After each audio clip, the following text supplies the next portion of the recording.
Bienvenue à cette rencontre conférence qui clôture la 10e saison de Liège Créative et merci de nous rejoindre en nombre pour ce rendez-vous qu'on vous propose en ligne. On a gardé le format en ligne bien que les possibilités se représentent pour le présentiel, mais voilà, ce format on l'a éprouvé toute la saison et c'est comme ça qu'on s'est connecté tout au long de la saison avec pas mal de satisfaction à la clé. J'aurai l'occasion d'en dire un petit mot et voilà, on trouvait que c'était commode pour vous réunir une dernière fois en tout cas cette saison. Alors, vous êtes bien 112 pour le moment au compteur. Au total, cette saison, c'est 2500 participants qu'on a réunis au cours des 50 rencontres-conférences qu'on a programmées. 50 conférences programmées pour réinventer les possibles. Réinventer les possibles, c'est le slogan qu'on avait choisi l'été dernier, donc à l'entame de la 10e saison. À cette époque-là, on avait l'impression de sortir tout doucement de la crise sanitaire et de la situation qu'on avait traversée. Un an après, on sait que cette crise s'est durablement installée. On sait tout ce que ça a comme répercussions voilà, au niveau de situations complexes. Mais on sait aussi que ça a permis ou forcé, en tout cas, une prise de conscience plus forte que jamais de certains enjeux fondamentaux aujourd'hui. On connaît les urgences climatiques, environnementales, sociétales, de santé publique. Et à Liège Créative, depuis 10 ans que le forum a été lancé par l'Université de Liège, ce qui nous tient à cœur, c'est de réunir les acteurs de l'innovation, de décloisonner les milieux de l'entreprise, de la recherche, du secteur public pour trouver ensemble, communiquer, diffuser des solutions pour parer à toutes ces problématiques. Et c'est vraiment ça qui nous tient à cœur maintenant depuis donc 10 ans. Alors, on aime dire qu'on regarde vers l'avenir et en regardant vers l'avenir, eh bien, c'est tout naturellement que notre chemin a croisé celui de Mathieu Baudin, qui est avec nous aujourd'hui. Peut-être il nous fait un petit signe. Merci, bonjour Mathieu. Donc Mathieu Baudin, je vous le présente, il est historien et prospectiviste français. Il dirige l'Institut des futurs souhaitables qu'il a co-créé à Paris. L'Institut des futurs souhaitables, il va vous en parler, c'est une école de la réinvention qui a l'ambition d'inspirer le débat public de futurs souhaitables. Alors, ça semble une notion un peu abstraite, les futurs souhaitables, mais vous verrez où va vous mener le cheminement de la pensée de Mathieu Baudin, parce qu'il a vraiment voulu que cette rencontre soit très interactive. Donc, vous serez sollicité pour interagir via l'outil Converser. On vous donnera quelques infos tout à l'heure. Et il va vous inviter à réagir en tout cas à 3 questions qu'il estime essentielles pour se mettre en route. Et ces 3 questions, il va également les poser à nos 2 autres invités, Éric Aubruge et Véronique Graff, que je remercie tous les 2 d'être présents aussi. Ils sont bien là. Salut, merci d'être avec nous. Alors, Éric Aubruge est conseiller du recteur à l'Université de Liège, en charge du développement régional, de l'innovation et des relations internationales. Ingénieur agronome et entomologiste de formation, il est professeur ordinaire au sein de Jean Blou Agrobiotech.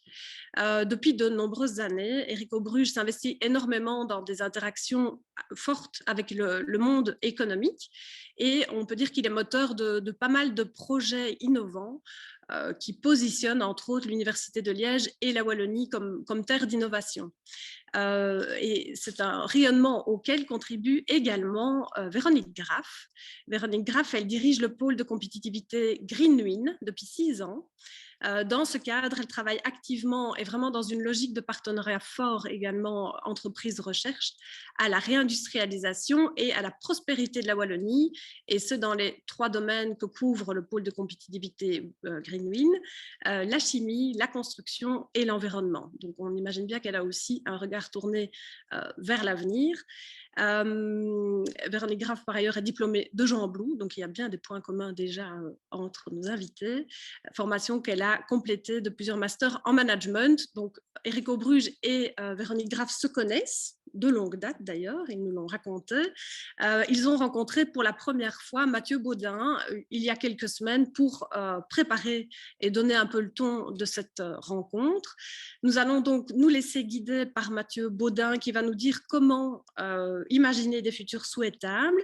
Il va partager aussi avec nous son rapport au temps et je le cite, il dit « Voyager dans le futur et le passé pour éclairer le présent ». On va voir ce qu'il entend par là.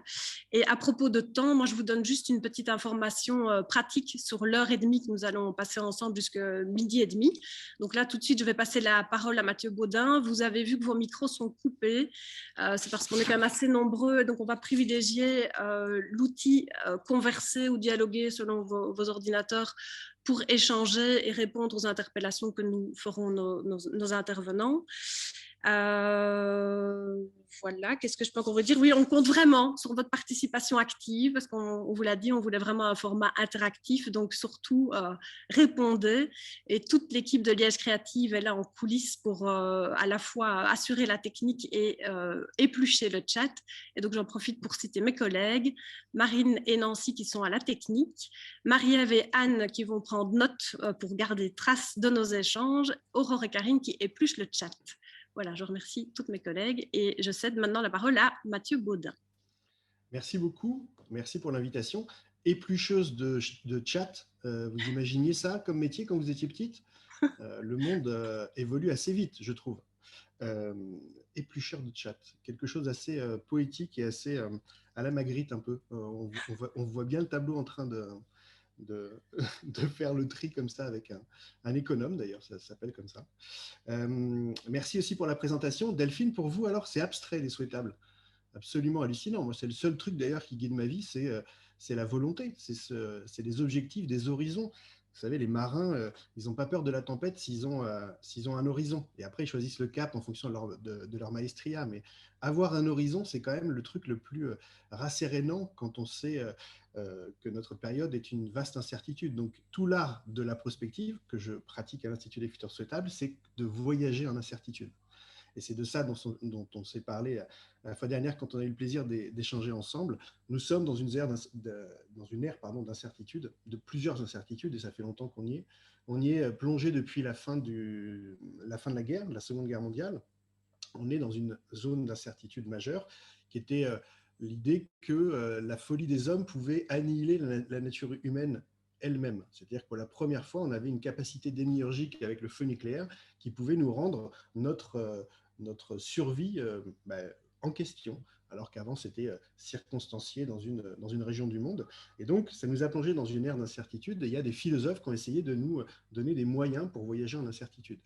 Cette incertitude du feu nucléaire qui est toujours présent, hein, les Russes sont en train d'imaginer des armes encore plus rapides pour atteindre New York, toujours ce vieux rêve.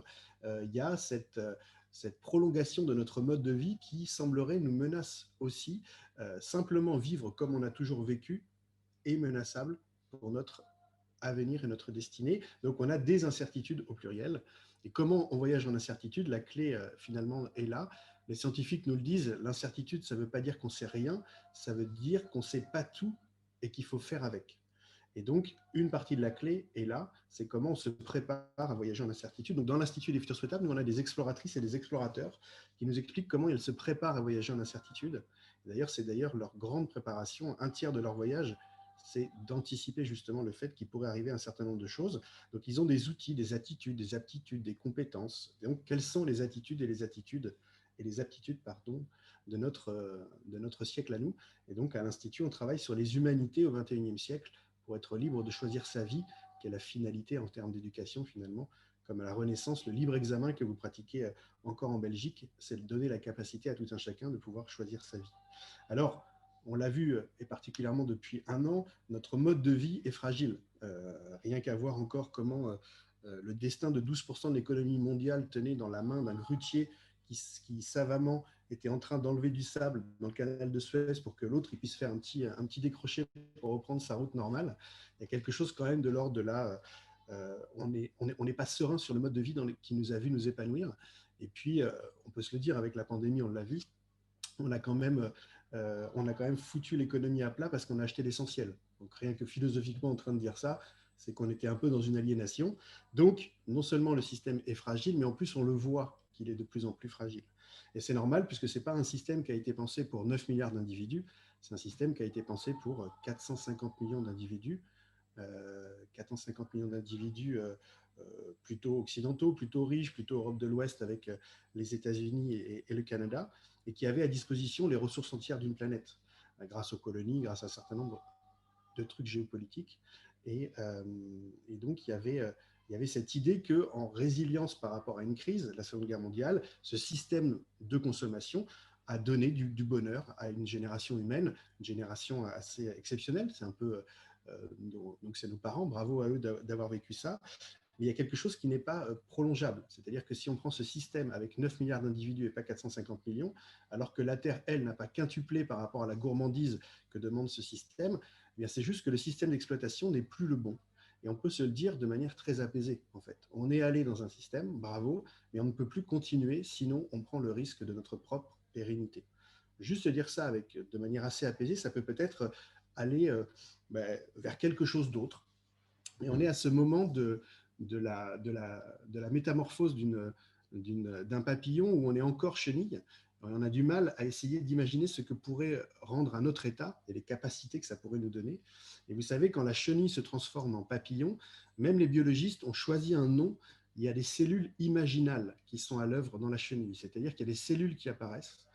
Et au début, elles sont vues comme un agent ennemi par la chenille qui essaye de les détruire. Et puis à un moment donné de percolation, un peu le centième singe, vous savez, ce petit truc qui fait qu'à la fin, ça commence à passer à un autre état, eh bien, on est en prototypage d'un papillon, puis une réalité de papillon, et puis bien sûr, on quitte la réalité de la chenille. Je pense qu'on est à ce moment-là de notre histoire commune de l'humanité. On est de plus en plus à être des cellules imaginales, à essayer de penser, imaginer, faire sur soi une partie des choses qu'on veut voir dans le monde. Et on est de moins en moins vu comme des hérétiques, on n'est pas encore vu comme des évidences, mais on est en train d'être ces cellules imaginales de cette métamorphose du monde. Parce que moi, j'ai 150 experts avec moi depuis 20 ans et tous nous le disent, il va falloir faire mieux avec moi. Et dans cette double injonction, on est plutôt enclin à voir le moins actuellement, alors qu'il y a un gain qualitatif dans cette métamorphose. Qu'est-ce qu'on pourrait gagner de mieux dans ce grand prétexte, dans ce grand basculement qui nous attend ou auquel on contribue? C'est tout l'enjeu de l'Institut des futurs souhaitables qui porte sur elle une partie de son ambition, c'est-à-dire de donner à voir un futur réaliste, possible, mais gourmand qui donne envie d'aller vers lui plutôt que de vous augurer de tous les scénarios dystopiques les plus sombres qu'ils soient pour essayer de vous faire bouger. On a bien vu qu'il faudrait plutôt activer cette partie-là préfrontale, l'imaginaire, que le reptilien, puisque le reptilien, quand il est allumé, eh bien malheureusement, il n'est pas très altruiste, il est plutôt en mode survie, ça nous a servi, mais là, on est plutôt en train de réimaginer à peu près toute chose. J'aime bien dire qu'il y a assez peu de choses qui tiennent en l'état. Même le Vatican est une cellule d'innovation, c'est vous dire si le monde est en train de changer. Donc, à minima, on est dans une forme d'introspection. Et puis, il y a déjà des gens qui sont en avance de phase. Il y a déjà des conspirateurs et des conspiratrices positives, comme on aime à les appeler. Conspirare, voulant dire respirer avec, qui sont déjà en train d'être sur eux une partie de la réalité du monde qu'ils veulent voir advenir, et ce dans tous les domaines, dans l'éducation, dans l'intergénérationnel, dans la politique, dans l'alimentaire, dans la mobilité. Il y a des gens qui sont en train de prototyper une partie du futur souhaitable qu'ils veulent voir advenir. Et là, la bonne nouvelle que moi j'apporte par expérience, c'est quand on prend le temps du temps, quand on essaie de comprendre, prendre avec le temps, eh bien, c'est post-partisan. En fait, c'est pas un truc de droite, de gauche, de privé, de public, de vieux, d'anciens. On est en train de converger vers un monde plus équilibré, si ce n'est plus harmonique ou plus harmonieux, comme pourraient dire les Chinois. Il y a quelque chose de l'ordre de ça dépasse un certain nombre d'impossibles. Et, euh, et donc ça, nous, on l'a expérimenté, on a fait des centaines de scénarios de souhaitables avec des obédiences complètement différentes. Tous et toutes, à la fin, sont en train de re-questionner la place de l'homme par rapport à la nature. Et ils ont plein de choses à faire pour réensauvager ou revégétaliser la ville et la vie en fonction de leur puissance. Donc il y a quelque chose, moi, de très rassurant, qui est qu'on est en train de dépasser un certain nombre d'impossibles en prenant la mesure du temps.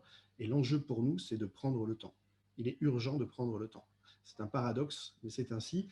Et la pandémie, en ce sens, a été un cadeau, même si ça a été une contrainte. C'est que pendant cette pandémie, on a pu faire l'inventaire de l'essentiel. Et si on se dit tous là dans la salle, les 127, ce qui nous a manqué, ce à quoi on aspirait, ben moi je pense qu'on va converger. Et si on converge vers nos besoins, vers nos désirs, ben ça s'appelle un projet politique, c'est peut-être celui qui nous manque. Donc vous en avez profité à Liège pour faire 50 interventions incroyables sur la réalité du monde, avec un thème Réinventons les possibles, qui à mon avis est d'une urgence incroyable. Et Delphine, est-ce que vous pouvez nous résumer ce que en 50 interventions, dans un moment un peu de suspension de la société, vous en avez tiré? Est-ce qu'il y a eu des tendances, des trucs qui se sont répétés, des signaux faibles qui ont grandi, des choses peut-être qui ont convergé? Oui, donc cette question, Mathieu me l'avait posée à l'avance, je le dis pour les participants. Donc, j'ai préparé une petite chronique un peu récapitulative de ce qui nous a marqué pendant cette saison avec mes collègues. C'est un exercice collectif qu'on a fait et qui nous a fait d'ailleurs du bien. Merci pour la proposition, Mathieu, parce qu'en fait, ça nous a permis, voilà, on faisait un petit peu d'introspection, de se rendre compte de la chance qu'on a à Liège Créatif, parce qu'on est constamment en relation, en contact avec des projets positifs qui sont vraiment orientés vers des solutions pour demain. Et aussi, surtout, on est constamment en lien avec les acteurs qui réfléchissent à ces solutions d'avenir, donc les chercheurs, les entrepreneurs, enfin, d'où que les participants viennent. Tu as parlé de prototypeurs de futurs souhaitables. Eh ben, on a là vraiment la chance à Liège Créative de les côtoyer quotidiennement. Alors, qu'est-ce qui nous a marqué cette saison? Je ne peux pas ne pas évoquer le fait qu'on l'a vécu entièrement en ligne, puisque hormis notre conférence de lancement, nous avons organisé les 50 rencontres conférences, donc en maintenant ce rythme de 2 rendez-vous par semaine en numérique. Et premier constat, c'est que si ça a été une petite gymnastique au départ, eh ben, le passage en ligne a eu ses effets bénéfiques parce qu'il a notamment rendu le forum encore plus accessible. Et donc, on s'y est vraiment positivement adapté. Mais malgré tout, et on tenait vraiment à le souligner, voilà, après ces longs mois où on a été comme ça derrière nos écrans interposés, et probablement je ne vais rien vous apprendre parce que je pense que chacun a ressenti ça, mais on a ressenti plus que jamais que rien ne remplace finalement la spontanéité et les opportunités qui peuvent naître quand on échange en présence, ce qui est vraiment le cœur de notre métier. Et donc, on se réjouit vraiment aussi de pouvoir réaccueillir nos participants en présentiel, parce que les conférences en ligne, c'est bien, mais voilà, pour générer des contacts, faire en sorte qu'une idée émerge, qui puisse rebondir sur une autre idée, ce qui nous tient vraiment à cœur, eh bien, la mise en présence est vraiment fondamentale. Et cela me permet de glisser vers un autre point qu'on a remarqué et issu cette fois de nos conférences et qui fait lien avec ce que je viens de dire, c'est la nécessité de se recentrer sur l'humain. Donc, remettre l'humain au cœur des dispositifs, c'est quelque chose qui est ressorti de beaucoup de nos conférences, notamment quand on parlait de thèmes liés au management, mais aussi dans d'autres secteurs.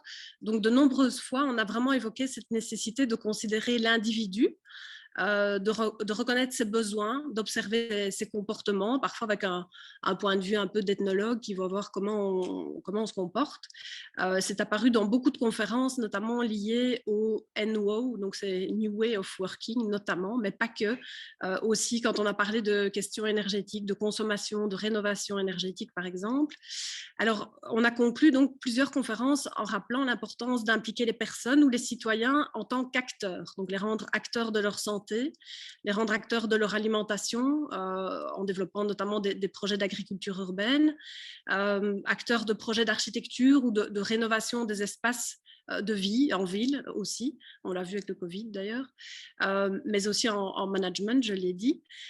Et on s'est dit qu'on pouvait faire un parallèle entre ces constats qui ont été assez fréquents et les démarches centrées utilisateurs qu'on a souvent mis en évidence dans notre programmation en termes de démarches d'innovation et de soutien à l'innovation. C'est des démarches auxquelles on croit beaucoup. Alors, un autre pan évident de notre programmation cette saison, et c'est sans doute inhérent à notre projet encore une fois, puisqu'on regarde vers l'avenir et qu'on cherche ces solutions pour demain, c'est qu'on a beaucoup parlé de la problématique climatique, de la transition, je dirais même de toutes les transitions en marche. Elles sont apparues, je dirais, dans 90% de nos conférences. On a parlé beaucoup de transition énergétique, on a parlé du retour à la nature, tu l'as évoqué aussi tout à l'heure, et des effets écosystémiques de la nature en ville, du biomimétisme en rappelant les principes du vivant dont on peut s'inspirer dans différents autres secteurs. On a parlé de biodiversité respectée et de comment respecter la biodiversité ou l'encourager. Alors, parce qu'on s'intéresse aussi aux technologies, on a plusieurs fois mis en évidence des projets qui reposent sur des développements de pointe ou faisant usage des données, des data, avec tout ce que ça implique. On a parlé d'intelligence artificielle, de bio-inspiration, et toujours en misant sur le décloisonnement, on a rapproché pas mal les secteurs aussi de la culture ou artistique du monde de la recherche, avec notamment la production d'un spectacle qui va être présenté enfin cet été, issu des travaux d'une chercheuse en neurosciences.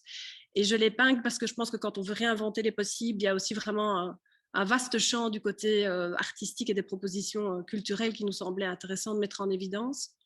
Alors, je terminerai en soulignant que si Liège Créatif se développe au départ de l'Université de Liège, ses extensions au sein des hubs créatifs de Serein et de Verviers notamment sont vraiment à pleine maturité et que quand on passe en revue les sujets qu'on a pu monter là-bas et les thèmes qu'on a pu mettre à l'honneur, il confirme vraiment que ces dynamiques collectives dans ces deux territoires en plein développement sont vraiment maintenant des moteurs et rassembleurs de projets pour soutenir le développement de ces deux villes notamment. Et enfin, je termine vraiment par là, il y a un mot qui nous est venu à l'esprit, c'est la notion de plaisir. Le plaisir qu'on a eu vraiment de mettre systématiquement à la tribune un chercheur et quelqu'un issu d'une autre sphère pour dialoguer, créer un dialogue qui a créé bien d'autres dialogues via les séances de questions-réponses qu'on a eues, via le chat, enfin, via tous les échanges qu'il y a eu entre les participants. Le plaisir de mener un travail vraiment collectif avec notre équipe. On est 7 collègues et on est vraiment porté par cette envie d'apporter notre pierre à l'édifice pour des nouveaux possibles, le plaisir de se sentir soutenu par des partenaires fidèles, vraiment très fidèles, et par notre institution évidemment. Et voilà, ce plaisir constamment renouvelé de voir que les 50 sujets qu'on a proposés, nos participants y ont adhéré parce qu'ils se sont connectés en nombre avec intérêt. Et le format en ligne a permis aussi de recueillir un mot qu'on a très, très, très souvent reçu en fin de conférence. Et voilà, à défaut de voir les participants, ça nous a nourris.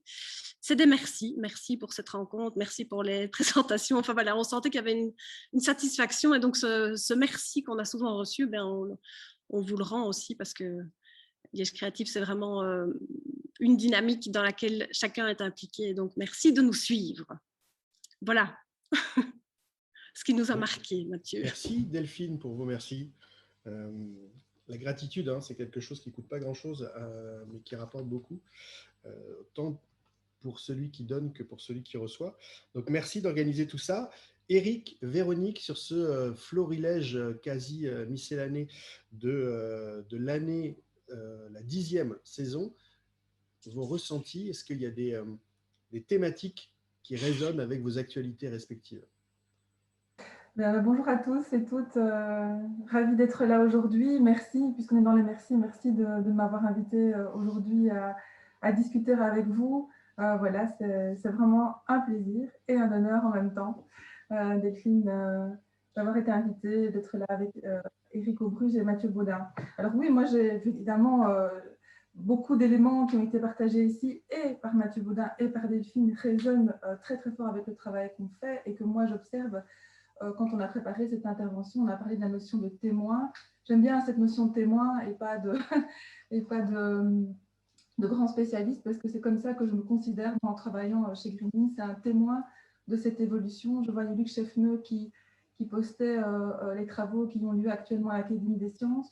Je peux vous dire que l'ensemble des constats que vous avez posés, portés, je l'observe depuis mon point d'observation. Je vois à travers toutes les innovations qu'on développe au niveau du pôle, ces changements de paradigme, ces postures, et ce recentrage sur l'humain, certainement.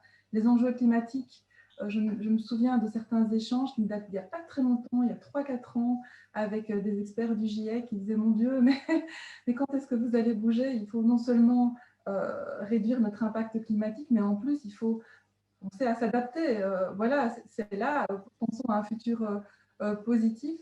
Un besoin, un sentiment d'urgence, et je vois qu'aujourd'hui les basculements ont lieu. C'est-à-dire qu'effectivement, vous avez, Mathieu Baudin évoqué le mot d'hérétique.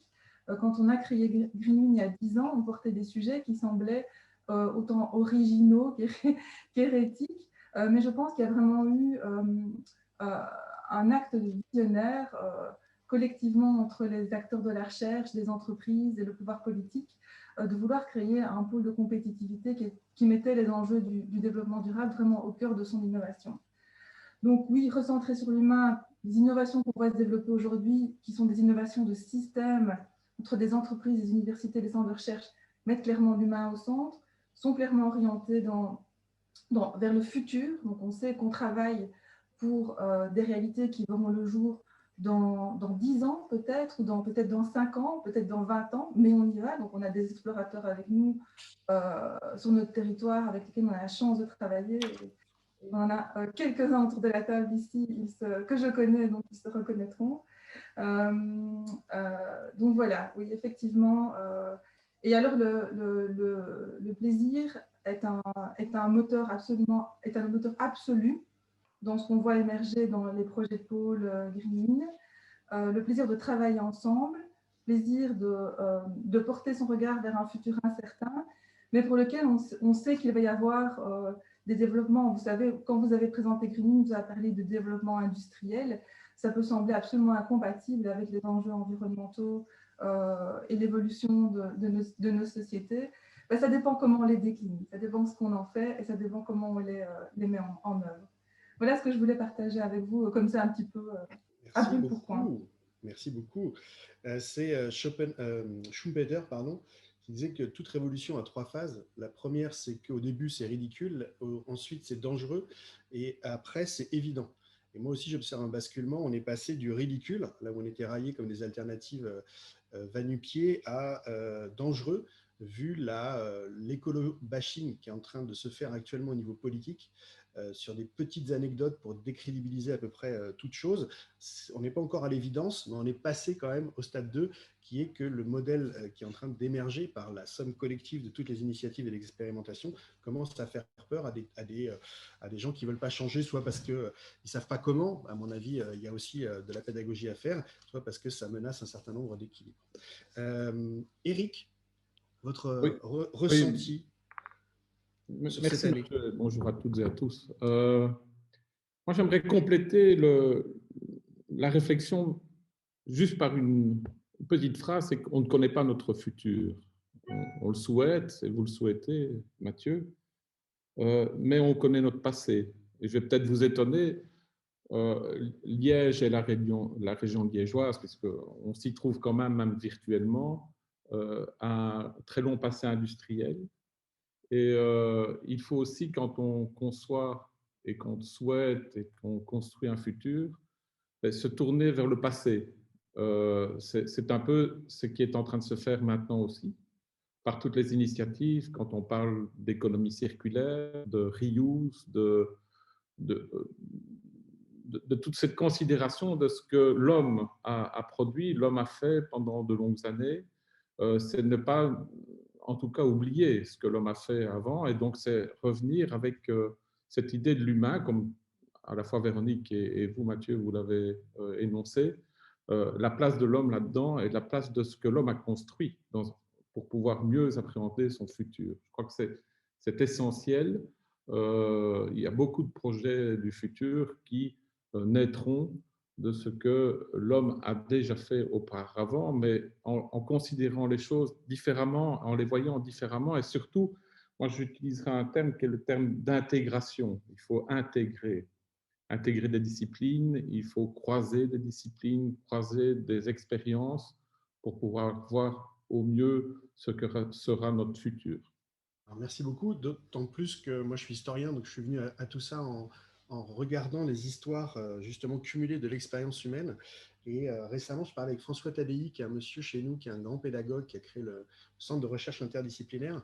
Et il disait, par rapport à l'héritage, qu'il faut remercier les anciens pour avoir fait des avancées de civilisation, par exemple, mais on peut aussi se permettre d'améliorer une partie de l'héritage. En gros, la démocratie à Athènes, merci de l'avoir pensée dans le monde antique, mais ce n'était pas la démocratie pour tout le monde, bien évidemment pas pour les femmes, pour les esclaves, et comme les droits de l'homme et du citoyen, merci, mais ce n'est pas les droits de la femme et de l'enfant.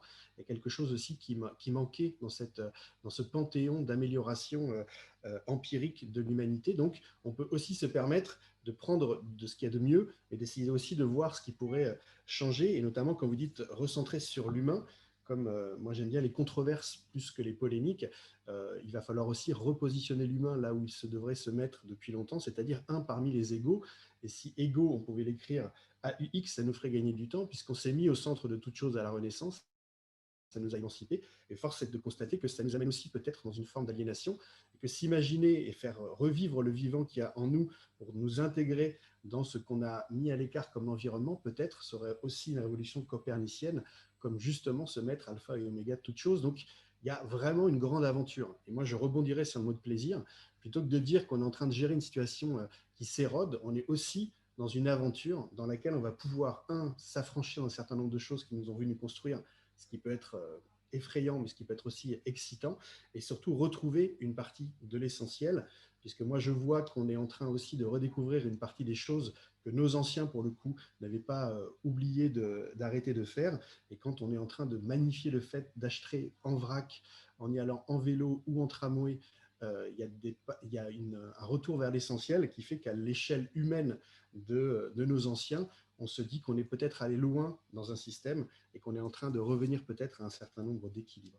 Par contre, il y a une chose, moi, empiriquement, qui est un peu triste que je vous partage, en prospective, c'est pas parce qu'on sait qu'on fait. En gros, le monde politique sait depuis très longtemps qu'il va y avoir un certain nombre de problèmes climatiques, de répartition des retraites, par exemple. Et donc, il faut trouver d'autres ressorts pour essayer de rentrer dans une métamorphose. Le simple fait de savoir ne suffit pas, en fait, parce qu'on est tenu par des aliénations, des habitudes, par des lobbies aussi. Il ne faut pas se cacher les choses. Et donc, à la fin de mon intervention, je vous avais partagé un rêve et 3 A. Le rêve, c'était le trépied de l'action que proposait le philosophe Patrick Vivray, qui est un philosophe du Buen Vivir, qui est cette philosophie quechua de vivre ensemble. Il proposait le R, c'est de la résistance créative. Il proposait, dans un même mouvement, de résister à l'aliénation d'un monde qui s'érode. Par exemple, moi, personnellement, je l'avais dit, je le redis, l'évasion fiscale, je n'en peux plus. On sait qui, on sait où, on sait quasi comment, qu'est-ce qu'on attend. Donc, le qu'est-ce qu'on attend, c'est que voilà, j'ai envie d'y aller. Donc, on a des modes d'action. Moi, pour le coup, j'ai réquisitionné une chaise d'HSBC pendant 6 mois sous mes fesses que des militants avaient pris dans une agence. Et l'idée, c'était qu'ils rendent un peu les impôts qu'ils n'ont pas payés, on leur rendrait les chaises. C'était assez sympa. C'est Patrick Vivray, Edgar Morin qui avait eu cette idée-là et qui l'avait passé à des petits jeunes dont j'étais. Donc, c'était assez intéressant. La réquisition citoyenne de chaises. Une chaise valait 500 millions. Donc, pendant 6 mois, c'était assez confortable. Le deuxième E, c'est l'expérimentation anticipatrice. Il propose que nous soyons sur nous-mêmes une partie du changement qu'on veut voir dans le monde. C'est le déploiement opératif de la phrase de Gandhi. Et donc, il y a plein de choses à tester et voir si ça marche. Et le troisième V du rêve, c'est la vision transformatrice. C'est quelle histoire on se raconte pour avancer ensemble vers un autre horizon. Et nous sommes d'une espèce fabulatrice. C'est pour ça que l'histoire et la prospective, c'est un peu le même métier. Et puis, j'avais parlé de 3 A qui étaient ce rêve, mais au niveau de l'individu. Le premier A, c'était une invitation à abandonner quelque chose. Le deuxième A, c'était une invitation à améliorer quelque chose qu'on fait, mais qu'on pourrait mieux faire. Et le troisième A, c'est une invitation à adopter quelque chose de nouveau et voir si ça nous plaît, et peut-être même le reproduire. Et donc, c'est ce qu'on va vous proposer dans les temps qui vont arriver, les 45 minutes, c'est de passer par ces 3 A qui sont finalement très initiatiques.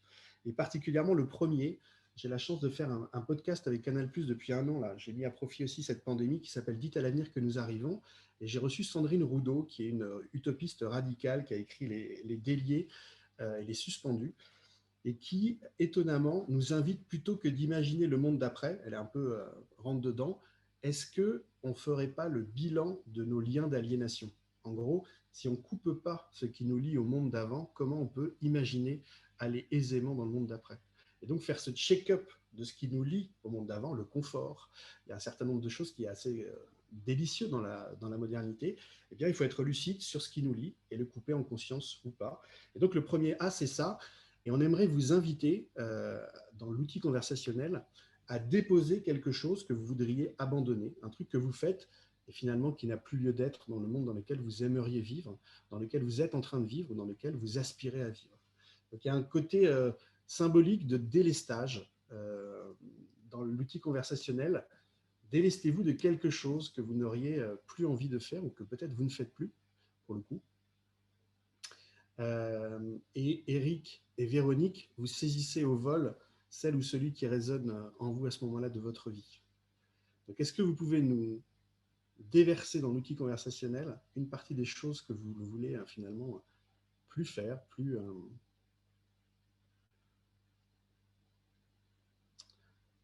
on voit que Julien est prisonnier du design des marketeurs qui nous ont fait coulisser l'écran comme un jeu de casino. Social Dilemma est assez redoutable pour nous révéler tout ça. Ah, c'est délester de la vitesse. Il y en a qui veulent ralentir. Je pense que vous ne serez pas tout seul, Jean-Michel.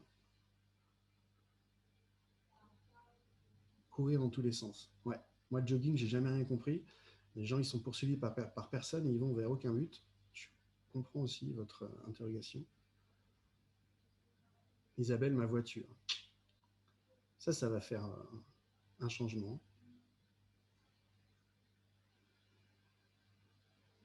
Éric, Véronique, s'il y en a qui vous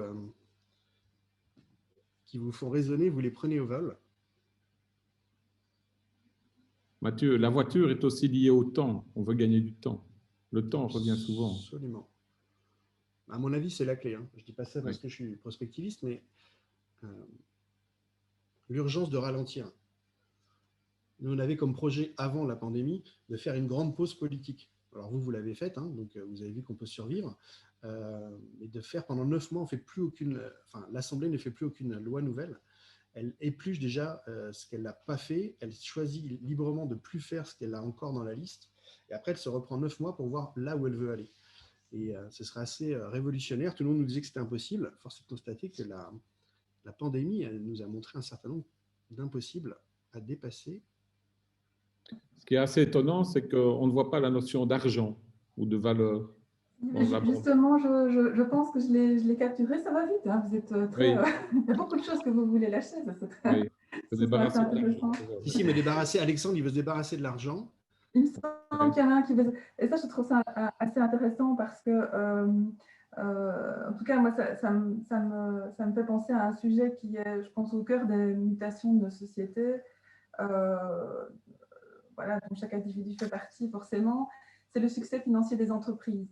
Hein, donc je pense que je lisais ce matin un article de Bruno Coleman, dont je vais le paraphraser, et je trouve que sa pensée était assez intéressante sur le sujet.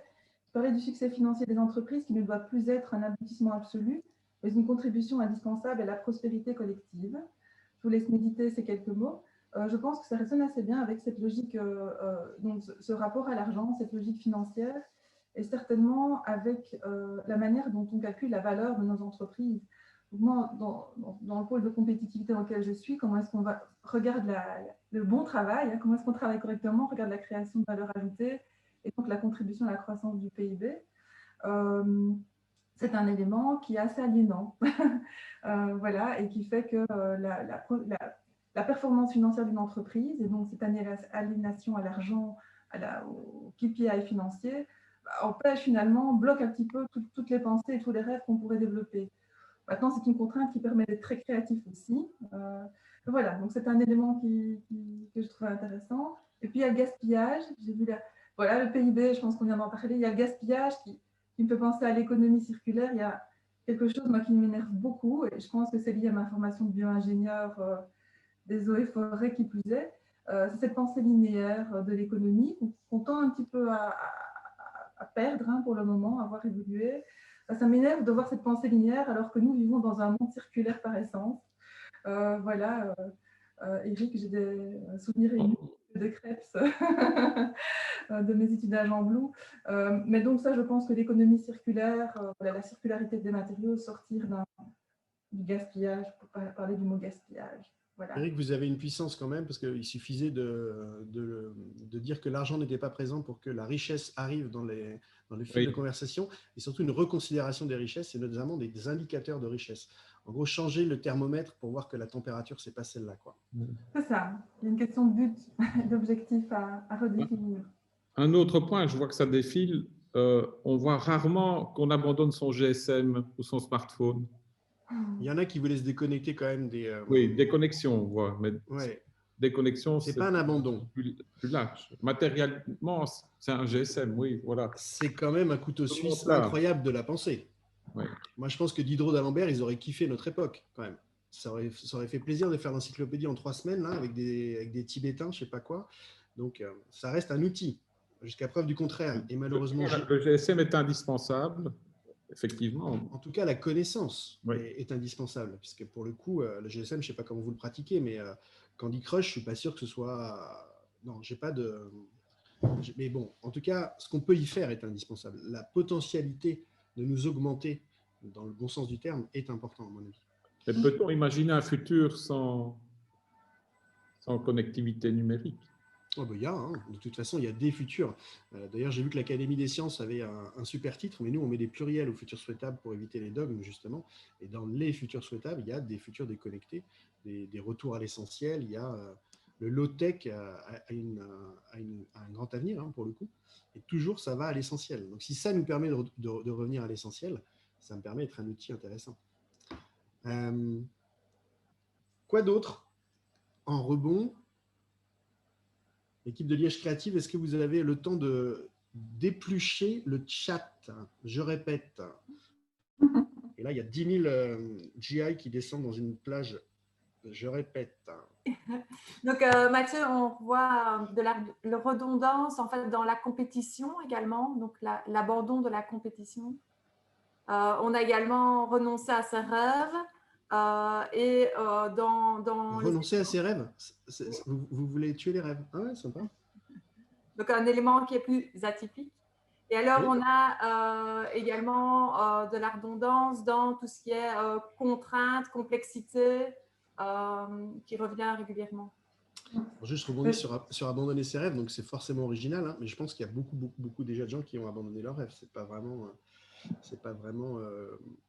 Je trouve que pour rebondir sur la blague d'Eric, les punks aujourd'hui, c'est ceux qui pensent yes futur et pas no futur. Hein. Je pense que ceux qui font un pas de côté, c'est ceux qui peuvent imaginer que demain soit une grande aventure que l'inverse. Et puis moi, je vais plus loin. Je pense qu'il est temps de prendre au sérieux ses rêves et d'en faire une stratégie. C'est la seule voie de sortie possible.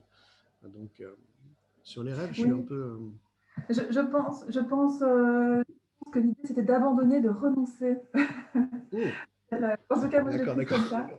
Ah oui, une double négative, ça reste une positive. Voilà. Je comprends. Le français est ainsi fait. Mais c'est un élément intéressant, cette histoire de rêve, l'utopie, je l'ai vu aussi revenir. C'est d'ailleurs un moteur que vous expliquez dans cette idée de dessiner le futur, de se donner un objectif pour être sûr d'y arriver, pour pas se tromper d'objectif. Moi, dans mon métier, je vois souvent des oppositions. C'est-à-dire qu'on se dit, si on rêve ou si on veut être utopiste, voilà, je continue forcément, comme beaucoup d'entre vous, j'imagine, à fréquenter une série de personnes qui trouvent ça incompatible avec le pragmatisme. Et à mon avis, on est vraiment à un moment donné de nos sociétés où c'est faux. C'est-à-dire qu'on a vraiment besoin des deux, à la fois d'être totalement pragmatique et tout à fait les pieds sur terre, et de se laisser porter, conduire par certains rêves très concrets, très pragmatiques, qui sont tout à fait à la fois indispensables et souhaitables. Moi, j'irai plus loin. Hein. Moi, je pense qu'il y a une inversion de la charge de la preuve. Aujourd'hui, les folles et les fous, je l'avais dit la fois dernière, ce n'est pas celles et ceux qui pensent faire différemment. Les folles et les fous sont ceux qui pensent que le système peut continuer comme ça sans rien changer. Donc, il y a une inversion finalement de la folie. Et après, le pragmatisme, il n'est pas incompatible avec la vision. Hein. Dans la prospective, poser l'endroit où on veut aller, se dire ce que l'on souhaite voir advenu, c'est un horizon. Et après, on recule et on voit tous les leviers à abaisser pour arriver justement à maintenant, et quand on se tourne, on appelle ça une voie stratégique. Et quand on est au niveau de la stratégie, le pragmatisme, il est là. On fait avec les éléments qu'on a. Mais avant d'entrer dans une stratégie, il est, à mon avis, il est temps de se poser pour savoir où on veut aller. Nul vent favorable pour celui qui ne sait où il va. C'est pas un humoriste belge qui l'a dit, hein, c'est Sénèque, quoi qu'il est peut-être marrant, hein, Sénèque, je sais pas, mais quelque chose de cet ordre-là. Donc, poser la volonté est quelque chose d'éminemment stratégique. Et nous, en France, les politiques ne se prennent pas le temps de poser la volonté. Ils sont gestionnaires d'une situation qu'ils appellent le présent, qui est en fait un passé dépassé, qu'ils essayent de proroger parce qu'ils l'ont toujours connu.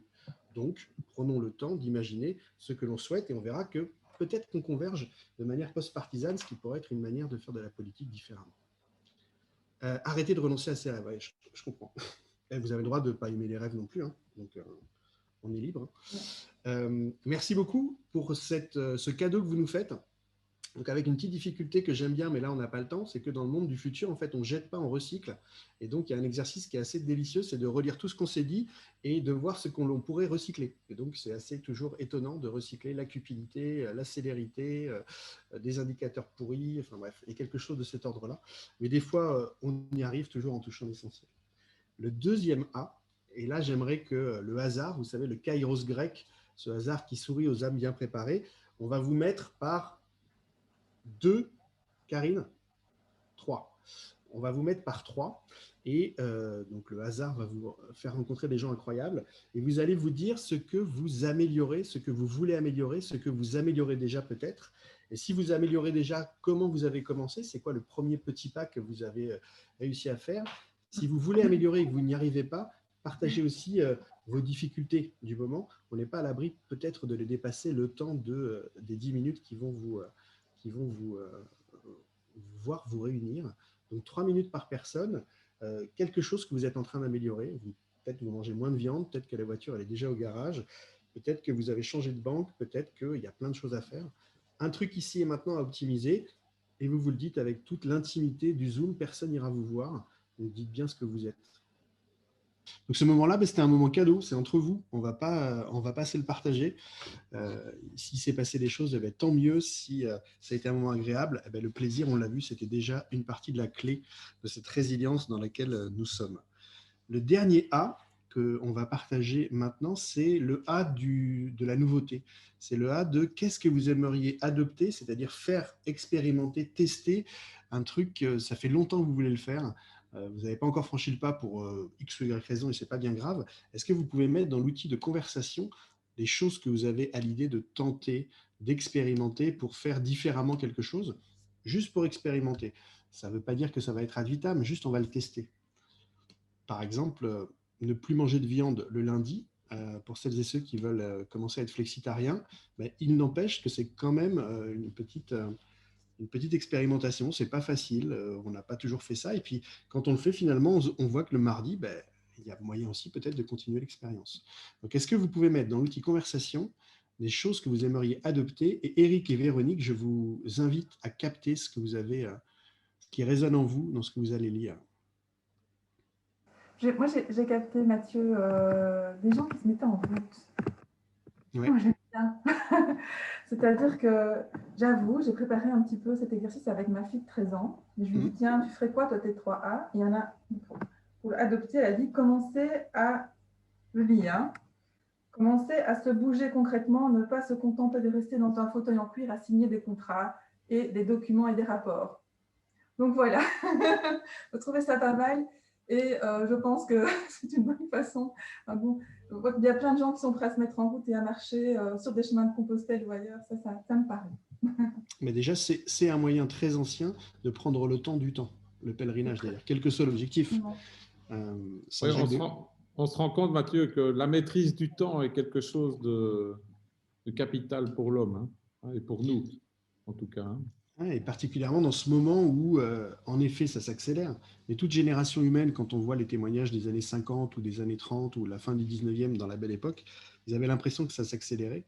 Mais là, raisonnablement, on a vraiment tous les lundis une innovation qui nous chamboule une partie de ce qu'on avait acquis comme étant ad vitam. Moi, je vois beaucoup de temps, je vois beaucoup aussi autour de l'alimentaire. L'alimentaire, ça semble être une partie de la clé aussi des problématiques, puisque autour de l'assiette, quand on tire les fils, le monde s'invite dans l'assiette, soit dans le mode de production, soit dans le mode de distribution. Il y a quelque chose d'assez incroyable. Et il y a un autre truc aussi qui parle du monde, c'est le sable. Quand on parle par exemple, à Virginie Resson, Victor, celle qui fait le dessous des cartes, et bien avec le sable, chose qu'on a l'impression qu'on aura aussi ad vitam, mais il n'y a pas assez de sable pour notre gourmandise de construction. C'est-à-dire qu'il y a une pénurie de sable pour la construction actuellement. Donc on est en train même de faire de la pénurie de sable, c'est dire si notre gourmandise est à revisiter finalement. C'est un bon élément, effectivement. Ouais, on est beaucoup sur le temps, hein, sur le moment présent. Maintenant, quand on parle d'alimentation, l'alimentation, c'est aussi un échange. En tout cas, en ce qui concerne nos sociétés, c'est que c'est autour d'une table, autour d'un repas, autour d'un verre de vin ou que des échanges se font entre les hommes. Et c'est un élément déterminant. Donc, ça fait partie du bien-être. Absolument. Et le bien vivre, et la qualité de vie, est aussi dans les indicateurs de richesse quelque chose qui passe dans la tête de celles et ceux et des mathématiciens. Ce n'est pas tant l'espérance de vie qui semblerait être intéressante, c'est l'espérance de vie en bonne santé, qui est plutôt le qualitatif, le Graal qu'on cherche. Une chose importante aussi, Clara dit, c'est expérimenter. Au lieu de rester dans des lignes qu'on trace, par exemple d'aliments, hein, aller dans une grande surface et prendre ce qu'il y a dans les étals, c'est de peut-être sortir des chemins et tenter d'autres expériences en matière d'alimentation. On le voit par exemple pour le moment avec toute l'émergence de la fermentation des aliments. Les kombucha, les kéfirs, sont tous des goûts, une réutilisation des aliments qu'on ne voyait pas avant et qui sont là. Donc, cette reconnexion à ce qui est vivant en nous, vous savez, c'est Baptiste Morisot qui est un éthologue, je crois. Il dit nous ne sommes pas en train de protéger la nature, nous sommes le vivant qui nous défendons. Donc il y a quelque chose de cette reconnexion homme-nature qui est encore en train de s'exprimer à travers ton envie, Clara, de retrouver de la connexion finalement, avec même de la symbiose. On pourrait même aller plus loin encore, puisqu'on a vu que dans une forêt, il n'y a pas de compétition, il y a plutôt de la coopération. Et donc, dans cette symbiose humanité-nature qui nous paraît être une voie de salut par rapport à la dichotomie, particulièrement en Occident. C'est d'ailleurs pour ça que les peuples racines ont encore des choses à nous apprendre et redeviennent in the mood. Ils nous redisent comment se connecter à la nature sans forcément angéliser la nature. La nature est cruelle. Et donc, nous, on a décidé que tous les humains étaient libres et égaux. C'était quand même une grande vertu de se penser soi-même. Quoi d'autre comme expérimentation? Vous n'avez pas des trucs un peu foufou à expérimenter? Il y a quand même des trucs pour les rebelles. Moi, j'ai plein de choses à faire. Moi, j'ai vu là dans le RER à Paris, il y a toute une brigade qui met des empannes sur tous les distributeurs de trucs à la con qui donnent le diabète et qui ne payent pas d'impôts. Et juste mettre en panne sur ça, c'est présumer que ça ne marche pas, donc on n'y va pas, et donc ça tombe. Donc ça, je trouve ça assez délicieux pour la rébellion. Une invitation à garder vos chaussettes esselées aussi. Vous savez, les chaussettes orphelines. Donc, pourquoi faire? Eh bien, pour expérimenter la déconnexion. J'ai vu qu'il y avait beaucoup d'envie dans ce champ-là. Donc, dans une réunion de travail, vous invitez vos collaborateurs à mettre dans la chaussette esselée votre portable et à faire une réunion sans portable. Et ça, c'est vraiment une expérience de déconnexion. Vous pouvez le faire en famille le dimanche aussi. On est tellement connecté, on est tellement le jeu finalement de cette roulette casino qui a été pensée pour pas qu'on se retire de ça. Eh bien, expérimenter la déconnexion grâce à une chaussette esselée, ça peut être bien. Pour celles et ceux aussi qui n'en peuvent plus, vous pouvez le mettre en noir et blanc, votre smartphone. Et donc, ça va vous attirer moins l'œil. Donc, il y a un truc tout à fait pratique. Vous avez une petite fonction pour le mettre en noir et blanc. Moi, j'en ai plein. Vous pouvez devenir ladies aussi ou lord écossais si vous voulez protéger des forêts en Écosse. C'est une idée absolument géniale. Donc, vous savez que les droits de noblesse, vous qui êtes encore en monarchie, c'est lié à des fiefs. Et donc, en Écosse, c'est lié à des fiefs dans lesquels il y a des forêts. Et il y a un projet autoroutier pour traverser une forêt. Et donc, ils ont décidé de diviser la parcelle de forêt en un pied. Et donc, vous pouvez être propriétaire d'un pied, donc ce qu'on est 250 000 à être. Et donc, un pied vous donne le droit d'être noble, ladies et lord de Glencoe. Donc, allez-y, n'hésitez pas. Pourquoi c'est faire? C'est fait pour que, si vous voulez nous exproprier, allez-y, mais ça va vous coûter plus en avocat qu'en infrastructure autoroutière. Donc, faites-la ailleurs, votre autoroute. Donc, vous pouvez devenir lord et ladies, n'hésitez pas. Vous pouvez aussi faire... pour se replacer dans le temps, nous, on a au Schumacher College, donc à Totnes, vous savez, cette ville en transition, il y a un Schumacher College qui fait la Deep Écologie. Ils ont une petite application qui s'appelle la Deep Time Walk, qui vous permet, avec un podomètre, justement, de marcher. Chaque pas est 1 million d'années et ils vous font marcher 4,6 km, le temps de se replacer à partir de la naissance de la Terre. Donc, après 2h30 de marche, vous allez voir que ce que l'on pense être ad vitam, la révolution industrielle ou un peu la société de consommation, est bien épisodique à l'échelle, justement, de l'existence de la Terre. Donc ça, c'est le Schumacher College qui propose ça.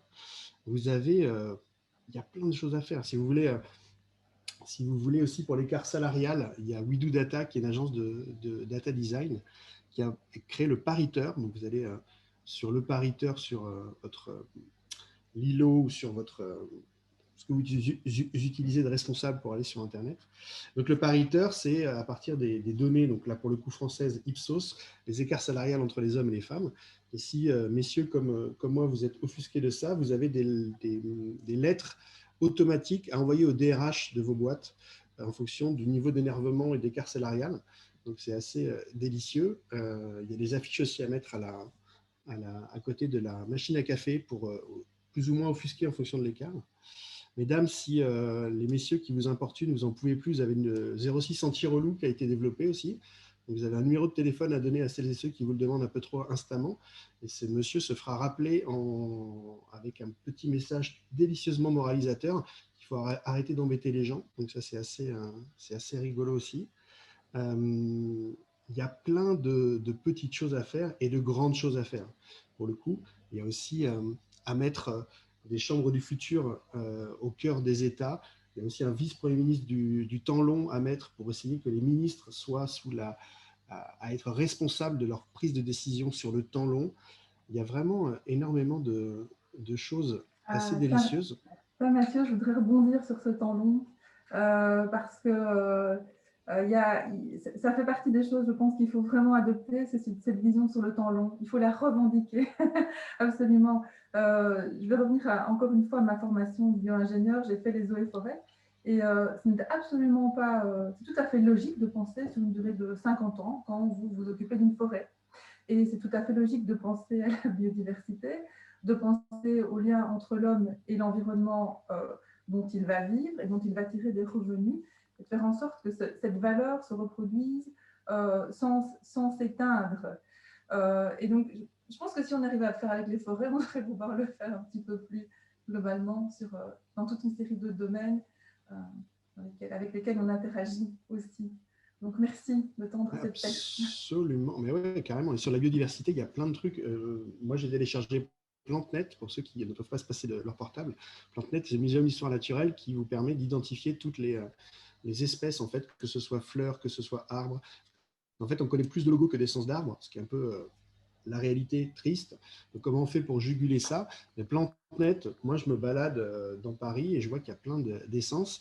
Et en plus, il y a un biologiste du muséum qui nous invite à prendre une craie et à marquer et à identifier en fait les plantes dans la rue, pour essayer juste de donner à ceux qui n'ont pas PlanteNet le plaisir de voir que ceci est un frêne en fait.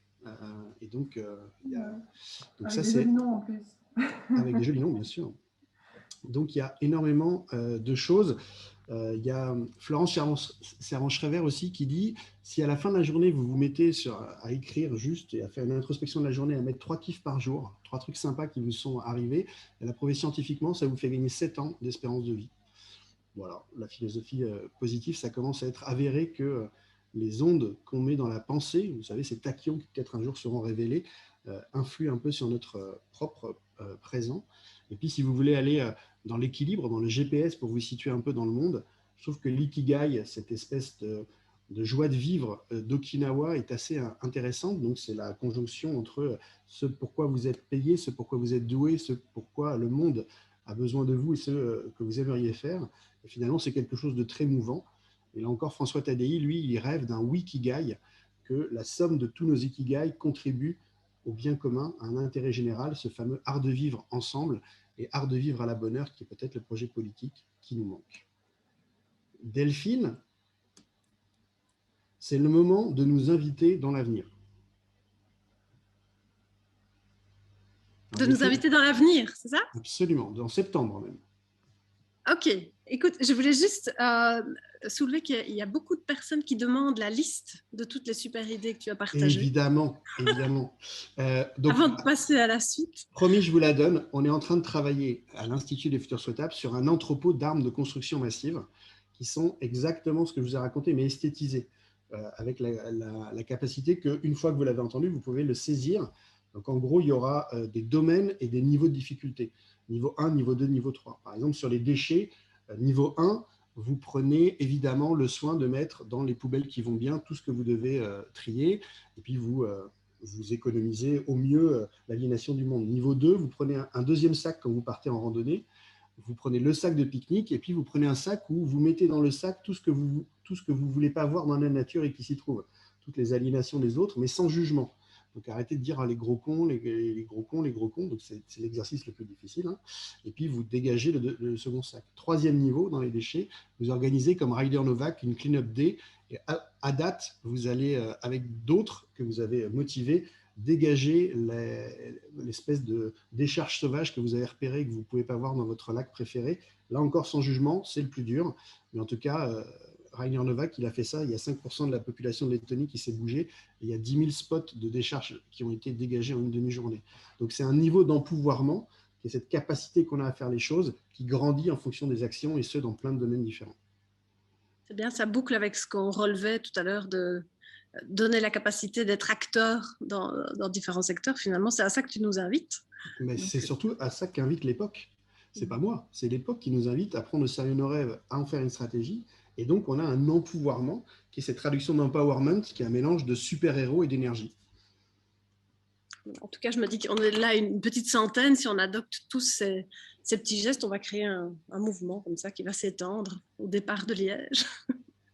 Merci pour toutes ces bonnes idées, Mathieu. Donc, tu m'invites à annoncer la suite, et je me dis ça fait lien Absolument. aussi avec ce que tu disais, l'importance des récits et de raconter des histoires. En fait, à Liège Créative, on raconte un peu une histoire depuis le lancement avec nos slogans de saison. Alors, je ne sais pas si vous êtes attentifs à nos différents slogans chaque année, mais nous, c'est un vrai travail, parce que c'est à travers ça aussi qu'on raconte comment on se déploie, nos objectifs, notre mission, notre raison d'être. Et le slogan pour notre prochaine saison, après celui-ci qui était « Réinventer les possibles », c'est « Créons demain ». Et j'en profite pour dire à notre graphiste, parce que je crois que le bureau Synthèse est représenté. En tout cas, j'ai vu le nom de Valérie ou de François, je ne sais plus, mais en tout cas, on aime beaucoup de travailler avec eux, parce qu'ils arrivent bien à traduire ce qu'on a envie de véhiculer comme message en images. Donc voilà, c'est vraiment un plaisir d'être accompagné graphiquement par eux depuis longtemps. Donc voilà, je pense que le visuel parle de lui-même. Il aborde différents thèmes, et c'est des thèmes qu'on épinglera à notre programmation la saison prochaine. Comme je le disais, on se réjouit de pouvoir vous retrouver en présentiel, en partie à Colonster, à l'interface également. Mais on gardera aussi un format en ligne, parce qu'on voilà, on l'a dit aussi, ça facilite quand même grandement l'accès. Et donc, il y aura des formats soit tout en ligne, soit tout en présentiel. Je ne pense pas qu'on va faire de l'hybride, parce qu'on n'aime pas trop ce semi-format. Et alors, vous donnez encore un rendez-vous qui est celui de la rentrée, le 4 octobre, pour une conférence que nous avons titrée « Du local au global, tout est interconnecté ». Nous accueillerons entre autres Monsieur Delmarmol, Guibert Delmarmol, conférencier qui parle d'économie régénérative, entre autres, mais autour de lui un panel d'intervenants qui illustrera ce mouvement permanent qu'on peut observer entre les initiatives locales pour prendre de l'autonomie, et ce mouvement pour se connecter au reste du monde et rendre ces dynamiques vertueuses. Et on l'abordera en matière d'énergie, d'alimentation, on en a déjà beaucoup parlé aujourd'hui. On observera ça en matière de gouvernance et de mobilité. Ça, c'est pour le programme de la rentrée. Je ne sais pas si tu veux réagir à cette idée, Mathieu, si tu y vois un lien avec tout ce qu'on vient d'évoquer. Non, tu te connecteras complètement hors sol. Créons demain après réinventer les possibles. Non, je ne vois pas du tout le lien de cause à effet. Je ne sais pas. Non. Avec la notion d'intégration qu'on a évoquée aussi. En plus, cette volonté c'est complètement hérétique, votre programmation. J'y comprends absolument rien. Évidemment que créer demain, c'est la plus belle des invitations. De toute façon, c'est en prospective. L'avenir ne se prévoit pas, il se prépare. C'est une phrase de Maurice Blondel. C'est une affaire de volonté. Celles et ceux qui vous prédisent demain, c'est qu'ils veulent vous instrumentaliser, ils veulent faire quelque chose de vous, ou ils ont un agenda. Demain sera profondément ce que l'on va en faire. C'est le message premier de la prospective. Et donc, c'est absolument ce que créer demain me fait ressentir.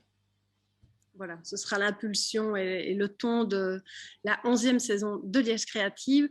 Il est presque 12h30, donc on a beaucoup parlé de temps et on le respecte à fond. Absolument. Il reste 2 minutes. Il reste 2 minutes. Et je vais vous redonner le cadeau que j'avais donné à la fin de ma conférence, pensant que nos 96 participants, ils n'étaient peut-être pas. Moi, un des trucs les plus beaux qu'on m'ait fait, c'est de me faire un cadeau de temps, justement, puisqu'on n'a jamais le temps de faire les choses. Et moi, c'est Patrick Vivray, le philosophe du Buen Vivir, qui a écrit Du bon usage de la fin d'un monde, qui un jour m'avait calé un rendez-vous dans 3 mois, un lundi matin. Et le lundi matin, il m'a appelé, il me dit « Écoute Mathieu, on va pas se voir, je te fais un cadeau de temps. Les 2 heures qu'on avait ensemble, fais quelque chose dont tu n'as jamais le temps de faire. » Donc, ça a 2 vertus, cet exercice que vous pouvez faire avec des gens que vous aimez bien. Vous les programmez un rendez-vous dans 3 mois. Vendredi, 15h30, Clara, on se voit. Et, parce qu'on se connaît, en fait, Clara, du XXe siècle. C'est pour vous dire si te voir me fait plaisir. Donc, on se verra. Et en fait, le vendredi, je te dirai non, on ne se voit pas, malheureusement, malgré le XXe siècle. Mais par contre, tu as 2 heures pour faire quelque chose que tu n'as jamais le temps de faire. Et là, vous avez 2 exercices philo. Le premier, c'est qu'est-ce que j'ai jamais le temps de faire? J'ai jamais le temps d'appeler quelqu'un, jamais le temps de faire de ça. Eh bien, vous avez ce moment-là pour le faire, parce que vendredi, vous n'allez pas caler votre agenda, en fait. Même, vous êtes tous busy. Et là, quand même, à une demi-journée, ça va rester libre. Et donc, faites cet exercice. Et une fois que vous l'avez fait, faites-le à quelqu'un pour faire une espèce de chaîne un peu de propagation de bienveillance et de bienveillance. Vous allez voir, c'est délicieux. Ben voilà, on a bien fait de se connecter. On part en plus avec des cadeaux. On part nourri, et je vois dans le chat, pour le retirer une fois, que les participants témoignent voilà, du plaisir de l'échange qu'on a eu. Merci beaucoup à Véronique Graff et à Eric Aubruge d'avoir accepté notre invitation et d'avoir joué le jeu de se laisser comme ça guider et de rebondir aux interpellations de Mathieu Baudin. Merci à vous tous, parce que vous avez été absolument prolifique dans cet échange, et voilà, c'est comme ça que cette réunion pouvait bien se passer. Donc merci pour votre participation, et je termine par un merci aussi vraiment sincère à tous nos partenaires qui permettent à la dynamique de Liège Créative de se développer d'année en année, et on en accueille un nouveau pour la saison prochaine, donc j'en profite pour le glisser et le remercier. C'est Diagénode, une entreprise de biotech qui est dans le parc scientifique, donc tout à côté de l'interface. Voilà, ces soutiens sont précieux pour qu'on puisse continuer à aller vers vous avec ces propositions de réflexion pour continuer à réfléchir ensemble et créer demain. Merci à tous. Merci Mathieu, Véronique et Eric. À bientôt.